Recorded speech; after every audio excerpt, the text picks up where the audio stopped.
What happens when a country music star who's turned his life around from addiction and prison sits across from a talk show host who thinks she knows better than everyone else? What you're about to witness is one of the most explosive confrontations ever captured on daytime television. Jelly Roll, the tattooed giant with a heart of gold, walked into The View expecting a normal interview about his music and his incredible journey from the streets to stardom. Instead, he found himself face to face with Joy Behar, who decided to tear him down piece by piece on live television. This isn't just another celebrity interview gone wrong. This is a masterclass in how one person's arrogance can push someone too far. Before we dive into this incredible story, make sure you subscribe to the channel and drop a comment below with your thoughts, because trust me, you're going to have plenty to say after you see what unfolds. The studio lights were blazing hot that Tuesday morning as Jelly Roll adjusted his black button-down shirt and settled into the iconic View chair. The audience was buzzing with excitement, many of them fans who had followed his remarkable transformation from troubled past to chart-topping success. Whoopi Goldberg had just finished the opening segment, and the energy in the studio felt positive, almost electric. Jelly Roll, whose real name is Jason DeFord, had been looking forward to this interview for weeks. It was a chance to talk about his new album, his advocacy work for criminal justice reform, and maybe inspire some people who were struggling with their own demons. Our next guest has had quite the journey. Whoopi began with her trademark warm smile.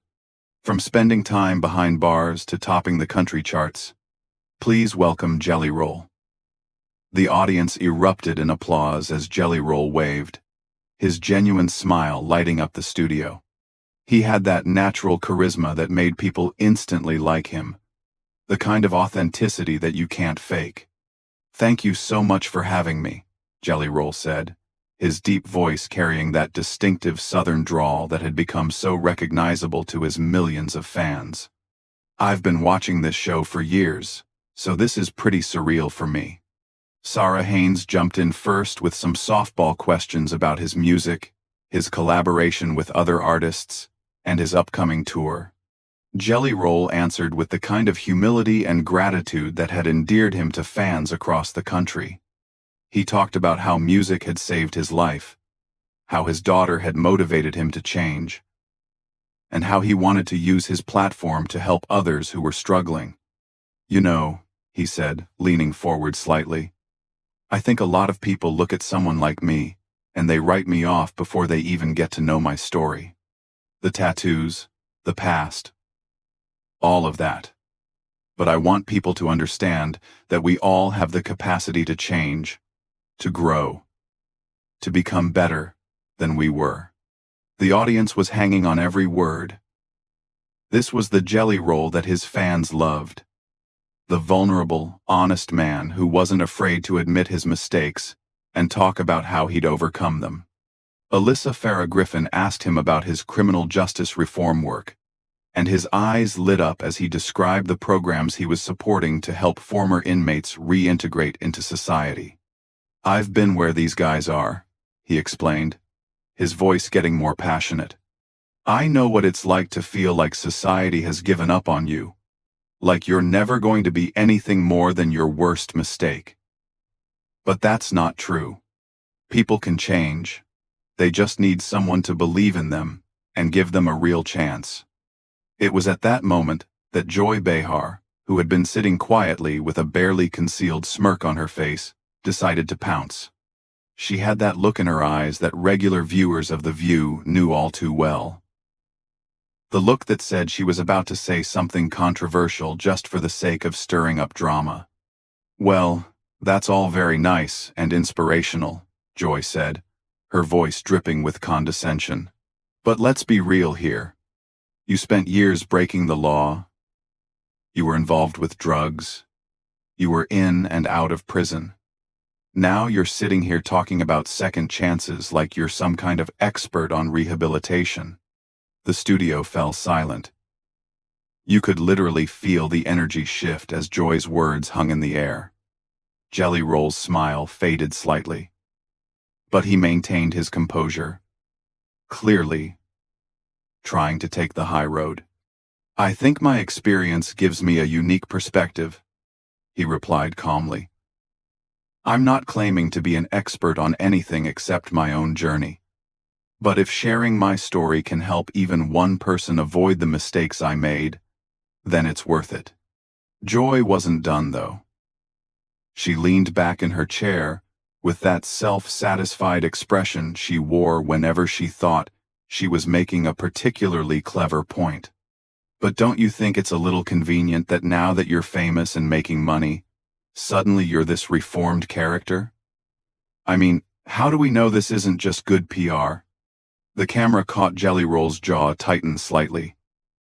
His hands, which had been relaxed in his lap, clenched into fists for just a moment, before he forced himself to relax them. The other hosts looked uncomfortable, clearly not expecting the interview to take this hostile turn. "Joy," he said, and there was a warning note in his voice that anyone who knew him would recognize. "I think you're misunderstanding what this is about. This isn't PR. This is my life. These aren't talking points. These are real experiences that shaped who I am." But Joy was just getting started. She had that predatory gleam in her eyes that meant she smelled blood in the water and was going in for the kill.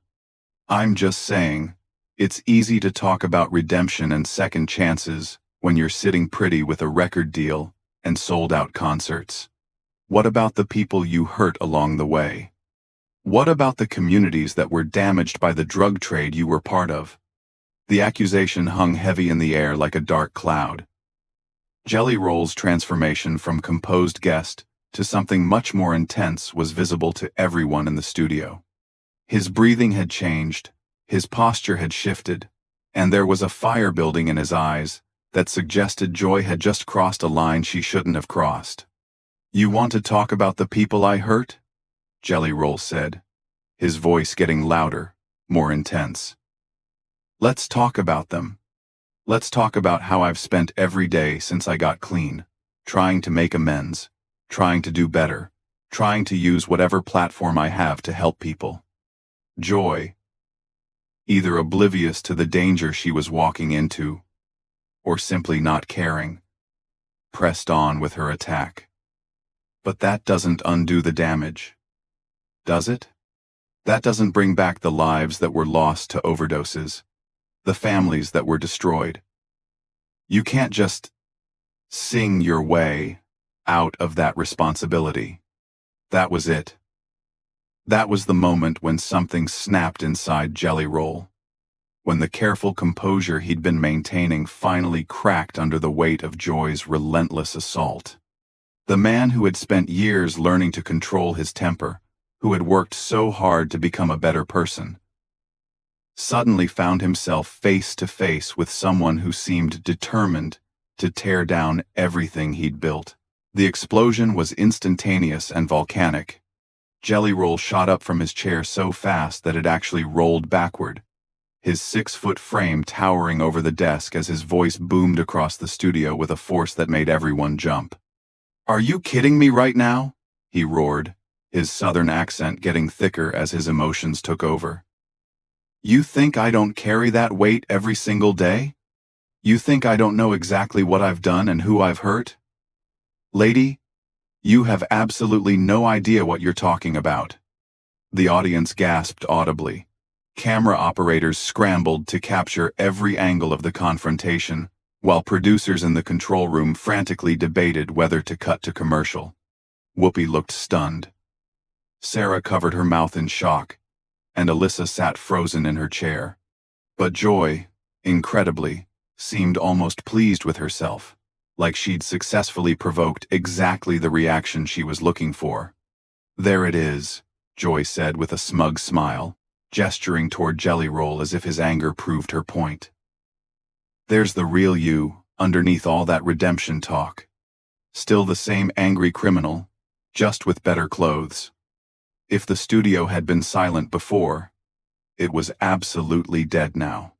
The only sound was Jelly Roll's heavy breathing as he stared down at Joy with an expression that was part fury, part disbelief, and part something much more dangerous. When he spoke again, his voice had dropped to a low, menacing growl that somehow seemed more terrifying than his shouting had been. "You want to see the real me?" he said, leaning forward with his hands planted firmly on the desk. "The real me spent 3 years in county jail thinking about every person I hurt, every family I damaged, every life I helped destroy. The real me has nightmares about kids who overdosed on drugs I sold. The real me goes to funerals of people I grew up with who didn't make it out like I did." Joy tried to interrupt, but Jelly Roll's voice cut through her attempt like a knife through paper. "No, you wanted this conversation, so we're going to have it. You sit up there in your ivory tower passing judgment on people like me, but what have you ever sacrificed? What have you ever overcome? You think redemption is some kind of marketing scheme, because you've never needed it yourself." The camera zoomed in on Joy's face, and for the first time since the confrontation began, she looked genuinely uncomfortable. Her smug expression was starting to crack around the edges as she realized that maybe she'd bitten off more than she could chew. "I'm just asking the hard questions that need to be asked," she said, but her voice lacked the confidence it had carried just moments before. "Someone has to hold people accountable." "Accountable?" Jelly Roll laughed, but there was no humor in it whatsoever.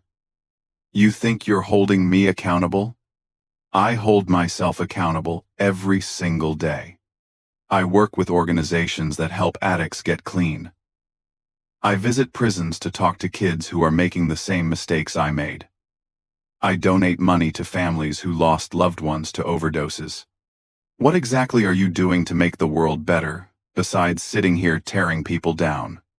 Whoopi finally found her voice and tried to regain control of the situation. But Jelly Roll wasn't finished, and his attention was laser-focused on Joy. "You know what the difference is between me and you? I admit when I'm wrong. I own my mistakes. You sit here every day pretending like you're morally superior to everyone else, but you're just a bully with a microphone." Joy's face was turning red now, and not from embarrassment. "How dare you call me a bully? I'm a journalist asking legitimate questions about..." "About what?" Jelly Roll cut her off again, his voice rising back to a roar. "About how someone who made mistakes can't possibly have changed?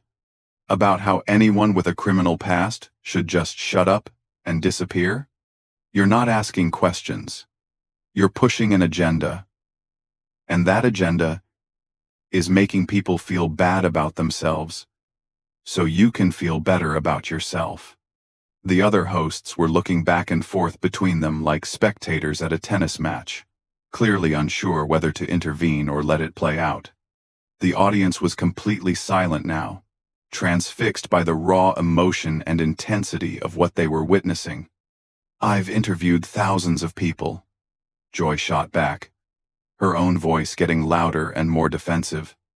"I know how to separate genuine rehabilitation from convenient storytelling, and what I see here is someone who's learned to say the right words to make people forget what they really are." That last comment hit Jelly Roll like a physical blow.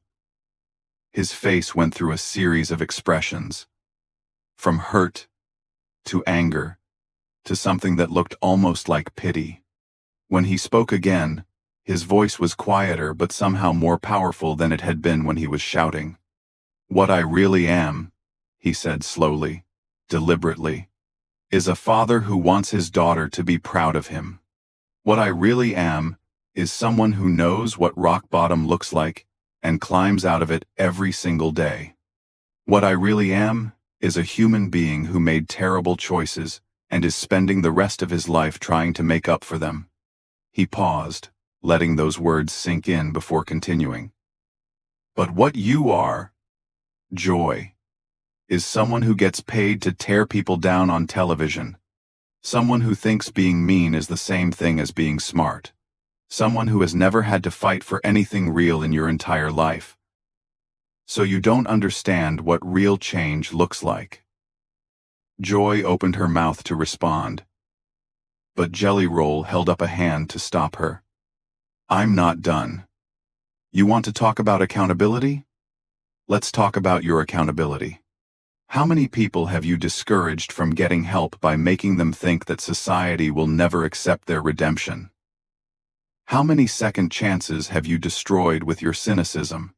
How many families have you kept divided by convincing them that people can't really change? The questions hung in the air like accusations, and Joy's face showed that they had hit their mark. She was no longer the confident attacker she had been at the beginning of the confrontation. Now she looked like someone who was realizing that she might have picked a fight with the wrong person. You think you're so clever, Jelly Roll continued, his voice filled with disappointment more than anger now. You think you're exposing some kind of fraud, but all you're doing is showing everyone exactly what kind of person you really are. Someone who would rather tear others down than build anything up yourself. Sarah Haynes tried to jump in with a diplomatic comment, but both Joy and Jelly Roll ignored her completely. This had become something much more personal than a television interview. A battle between two completely different philosophies of life. Two completely different ways of looking at human nature and redemption. I stand by everything I've said, Joy declared, but her voice was shaky now. People have a right to be skeptical of convenient transformations. Quote. Jelly Roll shook his head slowly, and when he looked at her, there was something that almost looked like sadness in his eyes. You know what the really tragic thing is? You could have used this opportunity to have a real conversation about addiction, about criminal justice reform, about how we help people rebuild their lives. Instead, you chose to be cruel for no reason other than your own entertainment. The weight of that statement seemed to settle over the entire studio like a heavy blanket. For a moment, even Joy appeared to be considering his words, but then her defensive instincts kicked back in, and she straightened up in her chair with renewed defiance. Don't lecture me about entertainment, she snapped. This is journalism. This is asking the tough questions that other people are afraid to ask. If you can't handle scrutiny, maybe you shouldn't be putting yourself in the public eye. Jelly Roll's laugh was bitter and cold. Tough questions? Is that what you call this? Let me ask you some tough questions then. When was the last time you admitted you were wrong about something? When was the last time you showed genuine compassion for someone who made mistakes? When was the last time you used your platform to actually help someone instead of just tearing them down? Joy's mouth opened and closed without any sound coming out. She clearly hadn't expected to become the one being interrogated, and she was struggling to regain her footing in a conversation that had completely gotten away from her. That's what I thought, Jelly Roll continued, his voice gaining momentum again. You can dish it out, but you can't take it. You can attack someone else's character all day long, but the moment someone questions yours, suddenly, that's unfair. Whoopi made another attempt to restore order. Okay, I think we need to. No, Jelly Roll said firmly, turning to address Whoopi directly. I appreciate what you're trying to do, but this needs to be said. I came here in good faith to talk about music and redemption and maybe inspire some people. Instead, I walked into an ambush by someone who decided before I even sat down that I was a fraud. He turned back to Joy, and his voice became quieter but somehow more intense. You know what the saddest part about all this is? You had a chance to be part of something positive today. You could have asked me about the programs I support, about the kids I mentor, about the real work that's being done to help people change their lives. Instead, you chose to be a bully. I am not a bully, Joy protested. For what? Jelly Roll exploded again, his composure finally completely shattered. For getting clean? For turning my life around? For trying to help other people avoid the mistakes I made? What exactly am I being held accountable for here, besides having a past that makes you uncomfortable? The studio was electric with tension. Camera operators were getting shots of audience members with their hands over their mouths, clearly shocked by the intensity of what they were witnessing. In the control room, producers were frantically trying to decide whether this was a disaster or the most compelling television they'd ever captured. You're being held accountable for profiting off a redemption narrative, while real people are still suffering from the consequences of your actions. Joy shot back, finally finding her voice again. Profiting? Jelly Roll's voice cracked with emotion. You think I'm profiting from this? Every dollar I make from my music, every opportunity I get, comes with the weight of knowing that I have to earn it every single day. You think I don't know that there are families out there who lost someone to drugs I sold? You think I sleep easy at night because I have a record deal now? He was leaning over the desk again, his face just inches from Joy's, and when he spoke, his voice was raw with pain. I give away more money than most people make in a year to organizations that help addicts. I spend my free time visiting prisons and talking to kids who remind me of myself at that age. I use every platform I have to tell people that they can change their lives if they're willing to do the work. My platform. My monecation. I won. And on side and two. Joy tried to interrupt, but Jelly Roll's voice overpowered hers completely. But you don't want to hear about any of that, do you? Because it doesn't fit your narrative. You've already decided who I am, and no amount of evidence to the contrary is going to change your mind. Evidence? Joy scoffed. What evidence? Some charitable donations and a few prison visits? That's supposed to erase everything you did? The question hit the studio like a lightning bolt. Jelly Roll straightened up slowly, and when he looked at Joy this time, there was something different in his eyes. Not anger anymore, but something deeper and more profound. No, he said quietly. Nothing can erase what I did. Nothing can bring back the people who died because of choices I made. Nothing can undo the families I helped destroy or the communities I helped damage. And you know what? I live with that every single day. His voice was getting stronger again. But it wasn't the angry shouting from before. This was something else entirely. Something that came from a much deeper place. But what you're really asking me is whether I deserve forgiveness. Whether I deserve redemption. Whether someone like me should be allowed to move forward and try to make amends. He looked around the studio, making eye contact with the other hosts, the audience, even the camera operators. And my answer to that is this. I don't know if I deserve it. That's not for me to decide. But I know that I'm going to spend every day of the rest of my life trying to earn it. Joy opened her mouth to respond, but Jelly Roll held up his hand again. You want to judge me? Fine. Judge me by what I do from here forward. Judge me by the lives I help save. By the kids I help turn away from the path I went down. By the families I help heal. Don't judge me by who I was. Judge me by who I'm becoming. The silence that followed was deafening. Even Joy seemed to have been struck speechless by the raw honesty and vulnerability in his words. The camera caught her face, and for just a moment, there was something that might have been shame in her expression. You came at me today thinking you were going to expose some kind of fraud, Jelly Roll continued, his voice steady and strong. But all you've exposed is your own inability to believe that people can change. Your own cynicism. Your own need to tear others down. to make yourself feel superior. He straightened his shirt and looked directly into the camera. To anyone watching this, who's struggling with addiction, who's made mistakes they think they can't come back from, who's been told by people like her that they'll never be anything more than their worst moment, I want you to know something.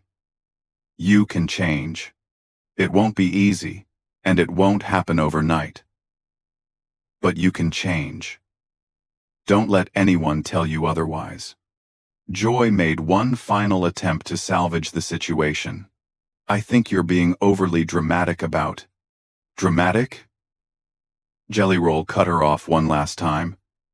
You attacked my character, my motives, my redemption, and my right to speak about my own experiences.